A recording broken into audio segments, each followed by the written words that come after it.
Ghost mall, जी हाँ, आपने सुना ही होगा। एनसीआर में जिस हिसाब से घोस्ट मॉल बढ़ते जा रहे हैं, आज मैं आपको इसकी डिटेल में इंफॉर्मेशन देने वाला हूँ।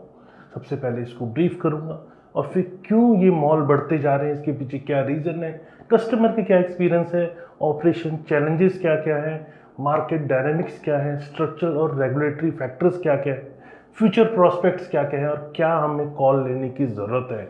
आज मैं आपको घोस्ट मॉल के बारे में ये सब चीज़ें बताने वाला हूँ।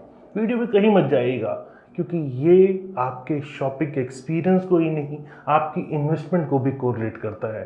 तो फ्यूचर में और भी रेगुलर ऐसे इन्फॉर्मेटिव वीडियोस आपको मेरे प्लेटफॉर्म पे मिलते रहते हैं। इसके लिए आपको सब्सक्राइब करना पड़ता है और आगे अगर वीडियो पसंद आए तो लाइक करना पड़ता है, कमेंट करना पड़ता है। लेकिन अभी इस वीडियो में मैं आपको डिटेल में इंफॉर्मेशन दे रहा हूँ। शुरू करते हैं और एक एक करके इससे रिलेटेड वो सारे एस्पेक्ट्स मैं आपको बताता हूँ जो कहीं हद तक आपकी इन्वेस्टमेंट के ऊपर असर डालते हैं। तो चलिए शुरू करते हैं।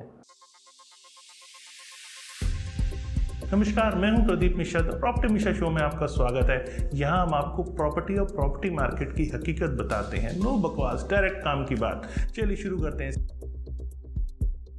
सबसे पहले हिस्ट्री ऑफ शॉपिंग मॉल्स, ये आप समझेंगे तो आपको पूरा सिनेरियो समझ में आ पाएगा। पहला शॉपिंग मॉल इंडिया के अंदर 1999 में अंसल प्लाजा, जो कि दिल्ली के अंदर है, ये आया। उसके बाद क्रॉस रोड मुंबई के अंदर, स्पेंसर प्लाजा चेन्नई के अंदर, ये आए। और फिर 2003 के बाद तो मॉल मेट्रो सिटीज़ के अंदर बहुत ज़्यादा मल्टीप्लाई होते चले गए। जैसे मुंबई, दिल्ली, कोलकाता, बेंगलुरु, चेन्नई, हैदराबाद, पुणे, ऐसे शहरों में ये बहुत ज़्यादा प्रचलित हो उठे।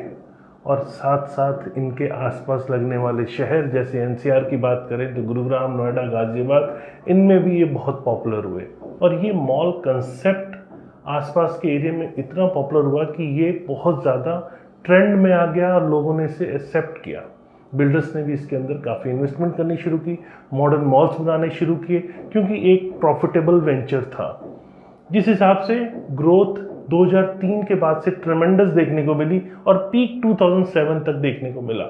लेकिन 2008 के अंदर जब रिसेशन आया तो मार्केट थोड़ी सी स्टक हुई। और उस रिसेशन में, मतलब 2008 की बात करें तो मार्केट बहुत बुरी तरह इसको, मॉल कल्चर को थोड़ा सा इम्पैक्ट किया, डेंट किया। तो मॉल कल्चर ने एक सेटबैक देखा। रिटेलर्स और डेवलपर्स दोनों जो इसमें कूद रहे थे, रन में भाग रहे थे, कहीं हद तक उनके बिजनेस को स्ट्रगल करना पड़ा। और वहीं वो जो बिजनेस का जो पीरियड था, कहीं हद तक वहाँ उनको कैश फ्लो में भी शॉर्टेज देखने को मिली। ये रिसेशन मॉल के अंदर जो कल्चर को थोड़ा सा उसने होल्ड किया 2008 के अंदर। लेकिन जैसे रिसेशन गया, डेवलपर्स और रिटेलर्स फिर से मार्केट में कूदे और उन्होंने ये एहसास किया कि इसे अब स्ट्रक्चर वे में या ऑर्गेनाइज मैनेजमेंट के रूप में इसको लेके आना पड़ेगा। प्रॉपर स्ट्रेटजीज बनानी पड़ेंगी। इसके लिए प्रोफेशनल असिस्टेंस की ज़रूरत है या फिर एक्सपर्ट्स जो इससे रिलेटेड हैं, जो फ्यूचर प्रॉस्पेक्ट्स को पहले फोरसी कर सकें, मॉल के प्रोजेक्ट्स को समझकर और फिर उसके अंदर प्रॉपर वायबिलिटी निकाल के इस पे काम कर सकें। ऐसे एक्सपर्ट्स की ज़रूरत है। ऐसे प्रोफेशनल्स को हायर करके फिर इन प्रोजेक्ट्स में घुसे। इसके लिए कई डेवलपर्स, ओवरसीज आर्किटेक्ट जो मॉल मैनेजमेंट के एक्सपर्ट्स थे, इनके पास इंटरनेशनल एक्सपीरियंस था बिल्डिंग और मॉडर्न मॉल्स बनाने का, उनको हायर करके इस कंसेप्ट को उन्होंने डेवलप किया। इंडिया ने एडवांस मॉल कंस्ट्रक्शन, जो कि 2011 से ऑनवर्ड शुरू हुई, उसमें एक मेजर फेसलिफ्ट देखा। ये मॉल का जो कंसेप्ट था, इसमें रिटेल शॉपिंग हब और साथ में इंटीग्रेटेड कमर्शियल स्पेस, और उसमें भी साथ में रिटेल ब्रांडेड शॉप और बहुत सारी फैसिलिटीज़ जैसे कि एंटरटेनमेंट, गेमिंग और उससे रिलेटेड सारी चीज़ें इसके अंदर ऐड होने लगी। और बहुत सारी प्रोफेशनल सर्विसेज जैसे कि स्पेस डेडिकेट किया फूड जॉइंट्स के लिए, रेस्टोरेंट्स और बार आदि के लिए। और फिर एडवांस मॉडर्न मॉल जो है उसके अंदर मल्टीप्लेक्स भी इंक्लूड होने लगे। तो ओवरऑल आउटलुक जो है इससे पूरा चेंज हो गया। ये modern malls complete shopping experience के तौर पे सामने आए। दिल्ली एनसीआर में जो ये डेवलपमेंट है वो बहुत ज़्यादा देखने को मिली। ये जो ग्रोथ है वो फिनोमिनल दिखी इसके अंदर। और 2017 एंड के आते आते करीब करीब इंडिया के अंदर 600 मॉल ऑपरेशनल हो गए। ट्रेंड यहाँ बिल्कुल नहीं रुका और मेट्रोपॉलिटन सिटीज़ के अंदर ये ट्रेंड बहुत ज़्यादा डेवलप होता चला गया। इस बीच 2014 के अंदर ई कॉमर्स काफ़ी ज़्यादा स्प्रेड होने लगा और ये देखने को मिला कि ये शॉपिंग मॉल्स के लिए एक थ्रेट है। रियल्टर्स ने इसमें भी कुछ चेंज किया, अपने बिजनेस मॉडल को थोड़ा चेंज किया और इसका एक रास्ता ढूंढा कि ई कॉमर्स और ऑनलाइन डिलीवरी मैकेनिज्म बहुत ज़्यादा इसके अंदर इम्पैक्ट ना कर पाए। तो कंज्यूमर के जो प्रेफरेंस थे वो अभी भी मॉल में विजिट करना और एक विजुअल एक्सपीरियंस लेना बना रहा। तो ये डिमांड है एक्वायर करना शॉप स्पेस के लिए मॉल के अंदर, वो कहीं हद तक बढ़ता चला गया और कमर्शियल स्पेस मॉल के अंदर बहुत ज़्यादा डिमांड के तौर पे सामने आया और लीज एक्सपीरियंस जो है उससे भी ये मॉल एक बड़े मॉल के तौर पे सामने आया, मतलब लोगों को एक अच्छा एक्सपीरियंस होने लगा। इन्वेस्टर्स का रुझान काफ़ी बढ़ा, उन्होंने यहाँ शॉप्स के अंदर इन्वेस्ट करना ज़्यादा उचित समझा क्योंकि लुक्रेटिव टर्म एक जो इन्वेस्टमेंट में एक लॉन्ग टर्म पेमेंट प्लान मिल जाता है और पोजीशन के बाद वो अच्छे खासे ब्रांड उसे लीज पे भी ले लेते हैं। तो इस कारण से इन्वेस्टर्स ने भी रुझान दिखाया। तो जब बायर किसी प्रोडक्ट का होता है तो सप्लाई अपने आप बढ़ती है, तो सप्लाई भी बढ़ी। इसके अंदर मॉल मैनेजमेंट ने जो कस्टमर्स का फ्लो है उसको एसेंशियल फैसिलिटीज़ जैसे पार्किंग, सेफ्टी, सिक्योरिटी सिस्टम, ये सब चीज़ें प्रोवाइड करनी शुरू की। और दिल्ली एनसीआर में जो बड़े मॉल सामने आए वो DLF mall, DT metropolitan, crown plaza, Omaxe mall, Shipra mall, great India palace, ये ऐसे मॉल हैं जो एनसीआर के अंदर बड़े मॉल के तौर पे सामने आए। और ये मॉडर्न मॉल सिर्फ दिल्ली ही नहीं, फरीदाबाद, नोएडा, गुरुग्राम, गाजियाबाद, इन सभी एरियाज़ के अंदर बहुत ज़्यादा है। तो ये मॉल का जो कंसेप्ट है वो ऑल ओवर इंडिया में बहुत तेज़ी से बढ़ा और इसने बहुत अच्छे परिणाम भी दिए। इसके बाद आप देखेंगे तो कंसेप्ट मॉल का भी ट्रेंड तेज़ी से बढ़ना शुरू हो गया, जैसे wedding mall, furniture mall, electronic mall, ये भी आप देखेंगे तो इंडिया के अंदर बहुत ज़्यादा प्रचलित हुए। तो कंसेप्ट बेस भी यहाँ बहुत ज़्यादा तेज़ी से मॉल बढ़ने लगे। अब समझते हैं आखिर जब इतनी तेज़ी है तो ये घोस्ट मॉल क्यों आए, क्यों घोस्ट मॉल इंडिया के अंदर काफ़ी तेज़ी से प्रचलित होने लगे। अब बात करते हैं, रीसेंट एक रिपोर्ट आई नाइट फ्रैंक इंडिया की जिसने ये बताया कि कंट्री के अंदर रिटेल लैंड स्पेस जो ग्रोइंग नंबर्स हैं वो कुछ कम हुए हैं। तो ये recent report Knight Frank India के सामने आई, उसने ये पिक्चर क्लियर की कि मॉल तो बहुत ज़्यादा डेवलप हो रहे हैं लेकिन रिटेल लैंडस्केप के अंदर जो ये नंबर्स हैं कहीं हद तक उसमें वैकेंसी बढ़ रही है, मतलब घोस्ट मॉल में कन्वर्ट हो रहे हैं। क्या है वो डाटा पॉइंट्स, चलिए वो भी समझते हैं। करीब 38% लोग ये बिलीव करते हैं कि ऑनलाइन शॉपिंग एक बहुत बड़ा रीज़न है इन घोस्ट मॉल को कन्वर्ट होने में, मतलब लोग ऑनलाइन शॉपिंग ज़्यादा प्रेफर कर रहे हैं। इन घोस्ट मॉल में रिटेलर्स को इंसेंटिव्स देने चाहिए, ऐसा करीब 25% लोग मानते हैं। मार्केटिंग एंड प्रमोशंस की ज़रूरत है, ऐसा करीब 20% लोग मानते हैं। और जो स्पेस है उसको अच्छे किसी काम में जैसे अफोर्डेबल हाउसिंग में यूज़ किया जाए, ऐसा करीब 16% लोग मानते हैं। तो पोटेंशियल सॉल्यूशन जो है घोस्ट मॉल का, ये अलग अलग लोगों के ओपिनियन है। अब समझते हैं आखिर जो ये घोस्ट मॉल बढ़ रहे हैं इस पे नाइट फ्रैंक की रिपोर्ट क्या बोलती है। नाइट फ्रैंक की रिपोर्ट कहती है कि नंबर ऑफ घोस्ट मॉल जो है वो करीब 64 2023 में हो गए और ये फिगर 57 थी 2022 के अंदर। घोस्ट मॉल ज़ोंबी मॉल के नाम से भी जाने जाते हैं, इन्हें डेड मॉल भी कहा जाता है और ये मॉल जहां लो फुटफॉल होता है और वैकेंसी रेट करीब 40% से ज़्यादा होती है, उन्हें हम घोस्ट मॉल कहते हैं। और घोस्ट मॉल अपने आप में बड़े एम्प्टी रिटेल स्पेस होते हैं जहां बहुत ज़्यादा टेनेंट को या कस्टमर को अट्रैक्ट करने में फेल होते हैं। सर्वे में ये भी आया कि घोस्ट मॉल के कंसेप्ट से करीब 68.18% लोग वाकिफ थे। इसके सर्वे में और अगर हम घुसते हैं तो जैसा मैंने बताया कि 38% लोग बिलीव करते हैं ऑनलाइन रिटेल जो है वो प्राइमरी फैक्टर है। उसी तरह इकोनॉमिक फैक्टर जो है वो कंज्यूमर की स्पेंडिंग, मतलब इकॉनमी तो ग्रो कर रही है लेकिन स्पेंडिंग बहुत ज़्यादा नहीं बढ़ रही है, लोगों की आय बहुत ज़्यादा नहीं बढ़ रही है, ये 32% रीज़न है। करीब 30% लोग ये मानते हैं रिक्रिएशनल कंसेप्ट्स बहुत ज़्यादा आ गए हैं, उसने भी एक मेजर रोल प्ले किया है कि लोग अलग से जैसे कोई वाटर पार्क है या ट्रैम्पलिन पार्क है, इस टाइप के प्लेस पे जाना ज़्यादा प्रेफर कर रहे हैं। ये भी एक रीज़न है कि मॉल्स घोस्ट मॉल में कन्वर्ट हो रहे हैं। अब समझते हैं आखिर मेरा ओपिनियन क्या है।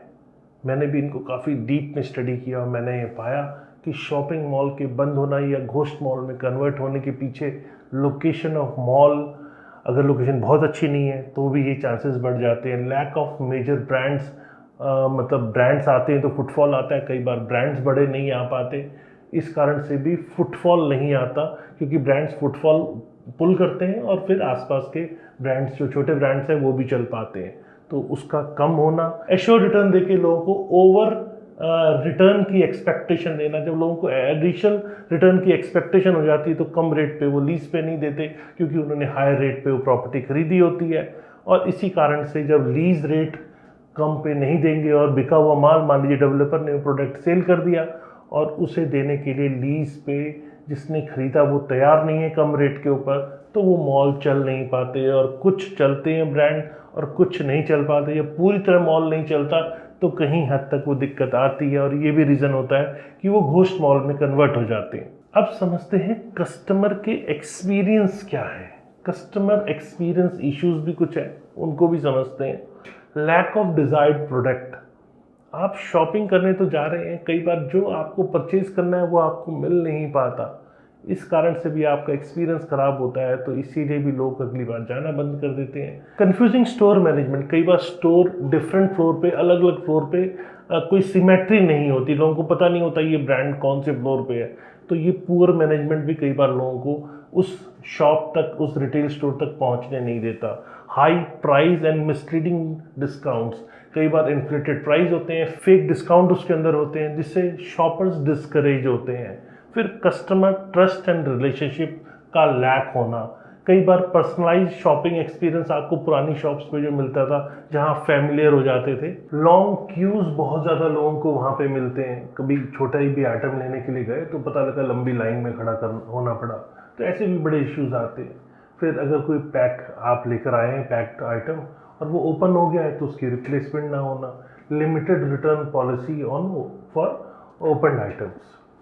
फिर लिमिटेड चॉइस का होना, क्योंकि स्पेस कंस्ट्रेंट होता है, मॉल के अंदर पूरा एयर कंडीशनड होता है, तो वहाँ पे स्पेस कंस्ट्रेंट होता है, तो स्पेस भी बहुत ज़्यादा बाय नहीं करते हैं। तो इन्वेस्टर जो इन्वेस्ट करता है वो भी एक लिमिटेड स्पेस में करता है, या ब्रांड के पास भी लिमिटेड स्पेस होता है, क्योंकि रेंटल हायर होते हैं, तो स्पेस कंस्ट्रेंट होने के कारण भी लिमिटेड चॉइस हो पाती है। इसी कारण से स्मॉलर वैरायटी ऑफ प्रोडक्ट होते हैं। और अब मैं यहाँ आपसे पूछता हूँ कि क्या आप लोगों ने भी ऐसे इश्यूज फेस किए हैं? अगर हाँ तो मुझे अपने एक्सपीरियंस कमेंट सेक्शन में बताइए। अब चलते हैं ऑपरेशनल चैलेंजेस के ऊपर।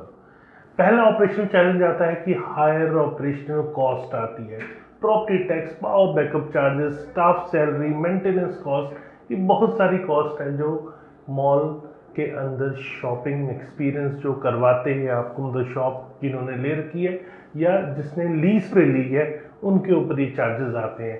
तो कहीं हद तक लोगों को ये भी चुभते हैं। Reduced foot traffic and conversion rates, लोग आते तो हैं, कई बार लोग घूमने ज़्यादा आते हैं तो कन्वर्जन रेट्स कम होते हैं, तो इससे जो एक्चुअल बायर्स के नंबर वो ड्रॉप हो जाते हैं, ये भी लोगों को कई बार बहुत खलता है। High initial cost and expected return, क्योंकि कमर्शियल स्पेस काफ़ी कॉस्टली होता है, तो यहाँ हायर रिटर्न की एक्सपेक्टेशन भी होती है शॉपकीपर्स को। Developers control on leasing issues, जब सब सही चल रहा होता है तो लीजिंग राइट्स चूँकि डेवलपर के पास होते हैं, तो वहाँ डेवलपर की अलग अलग कंडीशंस कई बार शॉपकीपर्स को सूट नहीं करती है।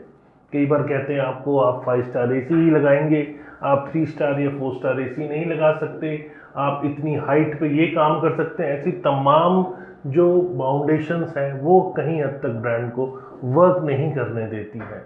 लो पावर सप्लाई, कई बार पावर सप्लाई भी उनके पास सफिशिएंट नहीं होती, जो गवर्नमेंट की तरफ से सैंक्शन लोड है, कई बार मॉल स्प्लिट करके उसे अप्रूव कराता है।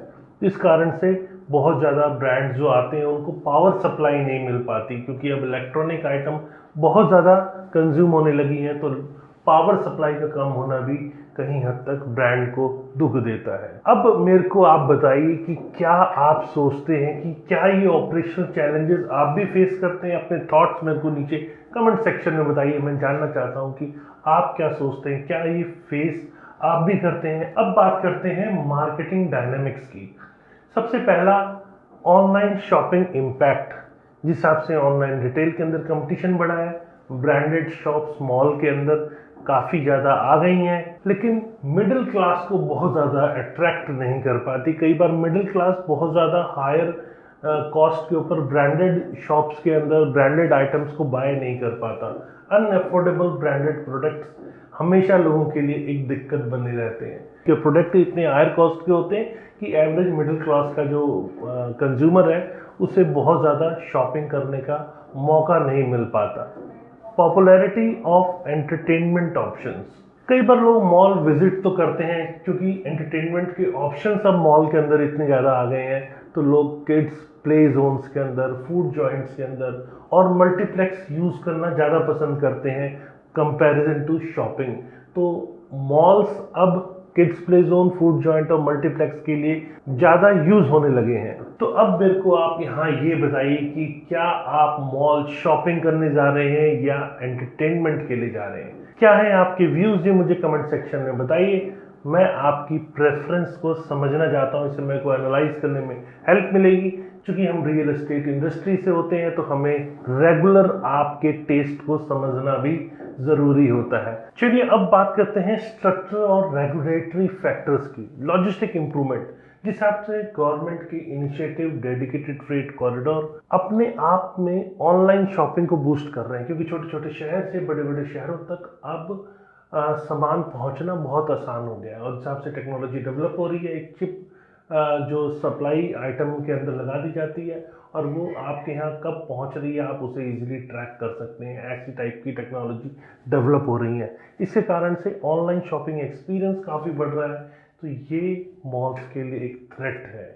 Mismatch of demand and supply, जिस हिसाब से ओवर सप्लाई मॉल्स की हुई है, हाई लैंड कॉस्ट हुई है और इम्प्रॉपर कमर्शियल रेजिडेंशियल रेशियो, मतलब रेजिडेंशियल के अंदर कमर्शियल काफ़ी ज़्यादा आ रहा है। तो ऐसे में एक जो जब तक मिसमैच रहेगा तब तक ये दिक्कत सामने आएगी। तो ये मिसमैच भी यहाँ देखने को काफ़ी मिल रहा है। मॉल्स ज़्यादा बन रहे हैं रेजिडेंशियल के कंपैरिजन में। और फिर सक्सेसफुल अल्टरनेटिव मेथड्स जैसे कि डी मार्ट टाइप के मॉल, जहाँ पे एक ही मार्ट के अंदर आपको सारी चीज़ें मिल जाती हैं, इस टाइप के मॉडल से बहुत ज़्यादा तेज़ी से डेवलप हो रहे हैं। और जैसे जैसे ये डेवलप हो रहे हैं, ये इस मार्केट के लिए, रिटेल मार्केट के लिए एक तरह से थ्रेट है, क्योंकि वो अपने आप में ही इतने बड़े कंसेप्ट्स होते हैं कि वहाँ पे लोगों को सारे एक्सपीरियंसेस मिल जाते हैं। चलिए अब बात करते हैं फ्यूचर प्रोस्पेक्ट्स की। क्या आपको लगता है कि मॉल के अंदर जो चेंजिंग कंज्यूमर प्रेफरेंस है उसको अडॉप्ट करना चाहिए?